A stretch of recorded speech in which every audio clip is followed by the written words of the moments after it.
Do you like reading newspapers? To be honest, I am not a big fan of reading newspapers. I prefer to search websites for news. I mean, to me, reading newspapers is so 80s. What kinds of newspapers do you like reading? Comparatively speaking, I love the entertainment newspapers most. Those front-page headlines never fail to attract my attention. Those paparazzi can always get the most shocking photos, and the tabloid journalists can always have the insider scoops. Don't get me wrong, I don't mean the whole dish the dirt thing. I think gossip is ugly. Alright, let's have a look at this. The first answer, pretty short, not bad.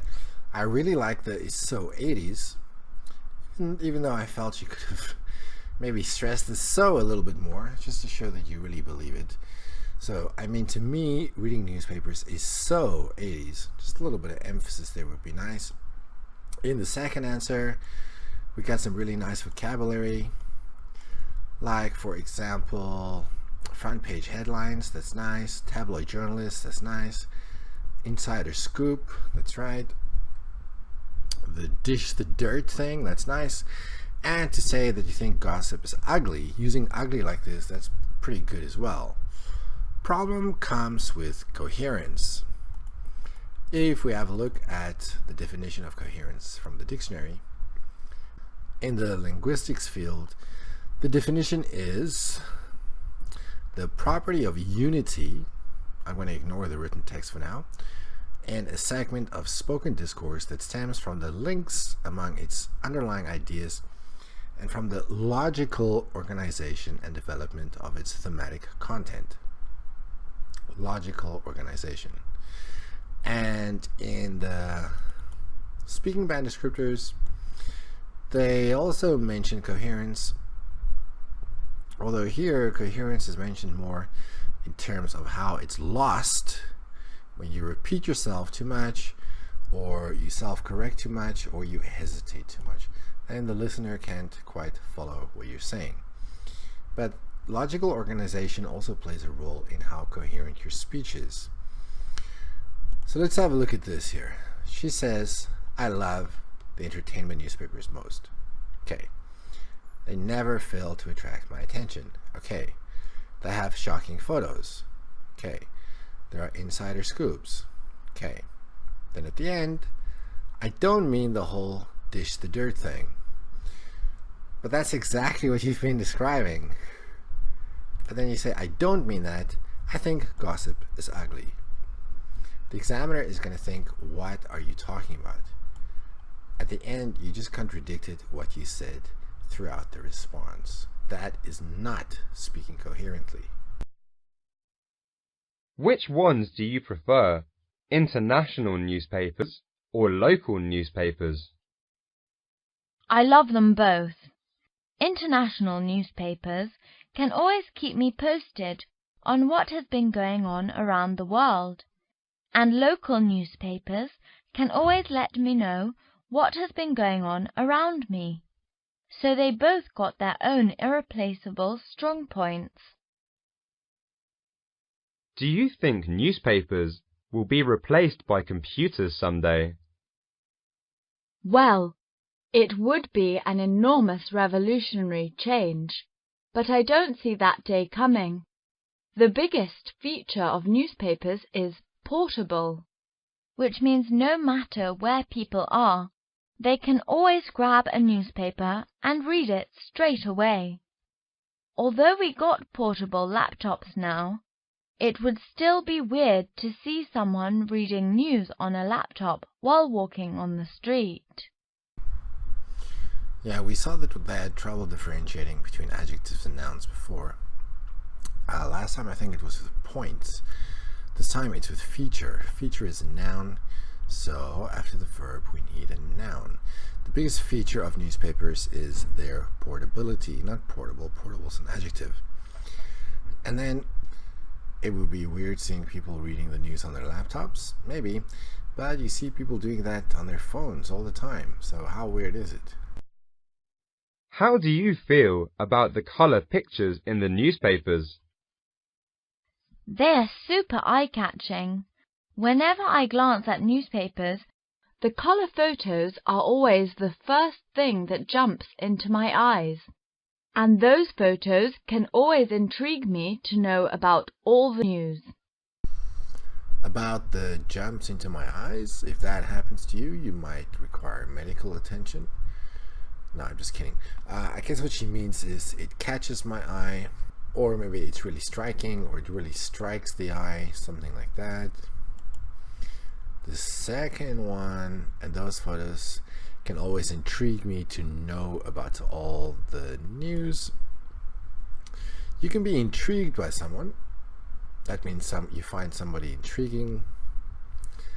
So it's used in the passive usually. If you're going to say, I am intrigued, it's by someone else.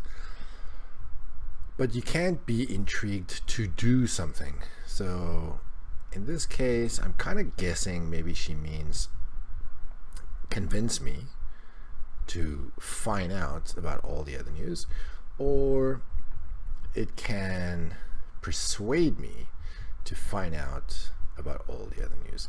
So the no is wrong. That should be find out, because you read the newspaper to find out the news, and intrigued cannot be used like this. What do you think a highly qualified journalist would be like? actually, it has always been my dream to be a professional journalist. In my mind, I think a great journalist should be able to gather, report, and interpret news in the shortest time, and they should always be honest, fair, and responsible. These are the prerequisites for a qualified journalist.